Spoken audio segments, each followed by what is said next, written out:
Hey geeks, Tim here with tonight's episode of Star Trek. It is Season 2, Episode 5, Amok Time. I think this episode is typically considered one of the best episodes, at least in the top 10 for sure. And it is. It is a really, really good episode. It's really well done.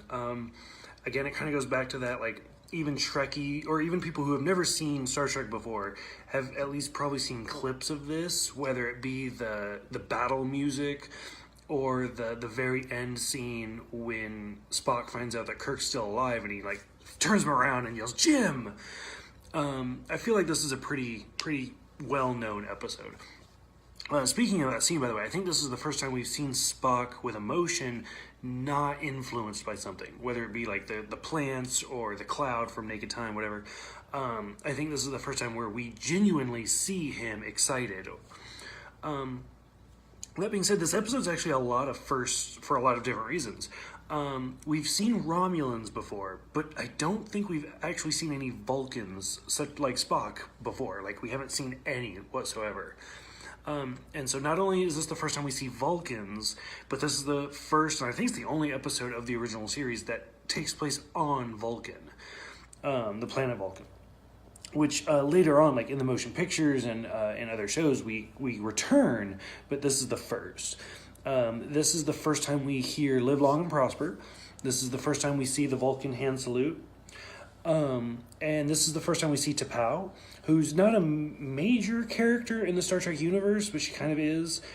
We see her here. She's the one that's kind of presiding over the battle. And then we'll see her again as like a short cameo in Voyager. The Doctor does like a hologram of her to kind of talk to her. And then we'll see her again in Enterprise, which takes place before the original series.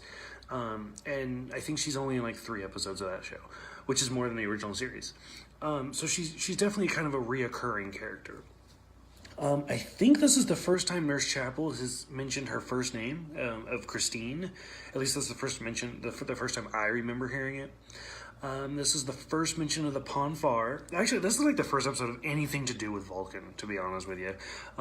Farr becomes more important, like throughout, like Star Trek as a whole, especially in Voyager. We see Tuvok go through farr. Let's see, only episode Kirk emotion. I think that covers it.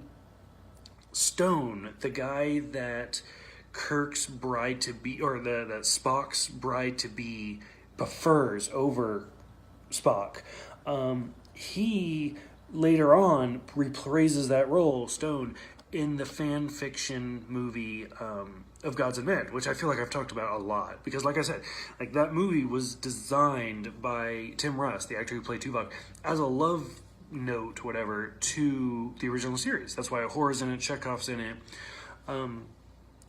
Nurse Chapel's in it, the Guardian of Tomorrow, whatever that rock thing's in it, the character of Charlie X is in it, and Stone, that actor, repraises the role. I think he plays Uhura's husband, actually, as odd as that seems. It's been a long time since I've seen the movie, and honestly, like, the plot is really good, but the effects, like, just killed me. It's kind of hard for me to watch it, but I did. I made it through it. But yeah, otherwise, I feel like this is a well-known episode. The pacing's really good. Even, to be honest, the twist ending's pretty good. Like Kirk faking his death.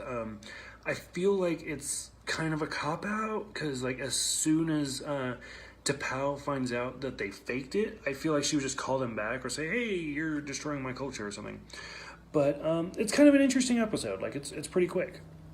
I'm sure most of you guys have seen it, but if you have, what did you think?